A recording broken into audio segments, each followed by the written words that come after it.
गाना होगा वो ना। पहले इनसे बोलो, चांदनी चांद से होती तो इन सितारों का क्या होता? ना चांदनी चांद से होती है, सितारों से नहीं।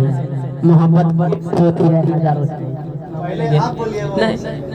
नहीं ये बोलेगी तब हम बोलेंगे कि चांदनी चांद से होती तो इन सितारों का क्या होता।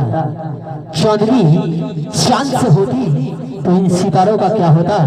मोहब्बत अगर एक से होती तो इन हजारों का क्या होता। सब काट लेंगे। चांदनी चांद से होती तो चांदनी चांद से होती है, सितारों से नहीं। चांदनी चांद से होती है, सितारों से नहीं। मोहब्बत एक से होती है, हजारों से नहीं। हेलो हेलो, चांदनी चांद से होती तो इन सितारों का क्या होता। चांदनी चांद से होती तो इन सितारों का क्या होता। मोहब्बत अगर एक से होती ऐ लक्ष्मी जी तो इन हजारों का क्या होता।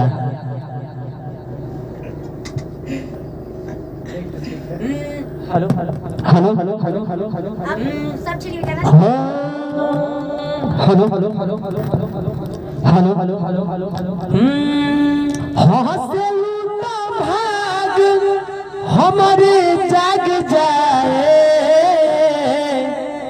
हाँ हाँ हंसे लूटा भाग हमारे जाग जाए। जा हमरो उमर हो जा हमरो उमर तोहरो के लाग जाए।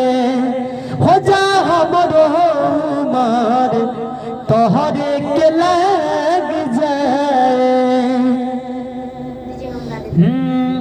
दिलवा के धड़कन बारू जान हो जिंदगी के जिए के आधार।